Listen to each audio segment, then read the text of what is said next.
চোখ রাখছি খবরে। গন্ডাছড়া মহকুমার রতননগর ভিলেজের অসমে রোয়াচাপাড়া অঙ্গনওয়াড়ি কেন্দ্রে নিয়োগ দুর্নীতির অভিযোগ তুলে সোমবার এলাকাবাসী ক্ষোভ প্রকাশ করে।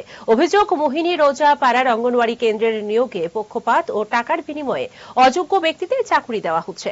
এই ঘটনার প্রতিবাদে আইপিএফটি দলের সম্পাদক চরণবাসী ত্রিপুরার নেতৃত্বে স্থানীয়রা সোমবার সকাল 11টায় মহকুমার সিডিপিও অফিসে তালা ঝুলিয়ে দেন। তাদের দাবি, ইন্টারভিউ রেজাল্ট জনসমক্ষে প্রকাশ করতে হবে, তাহলেই তালা খোলা হবে। আমরা আজকে সিডিপিও অফিসে আসার একটাই কারণ, আমরা জোট শরিক হয়েও আজকে বাধ্য হয়ে আমরা ডেপুটেশনে আইতে বাধ্য হয়েছে। কারণ আমাদের সিডিপিও অফিসের যে ওয়ার্কার আর হেল্পারের যে নিয়োগ, আমরা বিগত দিনেও দেখেছি দুই তিন বছর আগে থেকেই এরকম এখানে সবসময় ঝামেলা।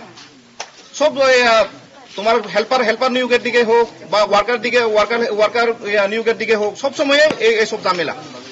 একবারও স্বচ্ছভাবে এই জায়গাতে নিয়োগ করা হয়নি। সবসময় টাকার বিনিময়ে না অথবা উল্টা ফুল্টা তোমার ইন্টারভিউর মাধ্যমে সবসময় এরকম হয়ে থাকে।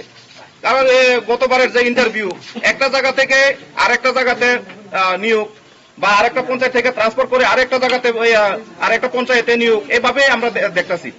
সিজা ইনস্টিটিউট অফ কিডনি সায়েন্সেস কিডনির জটিল রোগের চিকিৎসার জন্য এক উৎকৃষ্ট প্রতিষ্ঠান, যেখানে উত্তর পূর্ব ভারতের প্রথম এবিও অসামঞ্জস্য কিডনি প্রতিস্থাপন এবং মৃত ব্যক্তির কিডনি প্রতিস্থাপন করা হয়। এখানে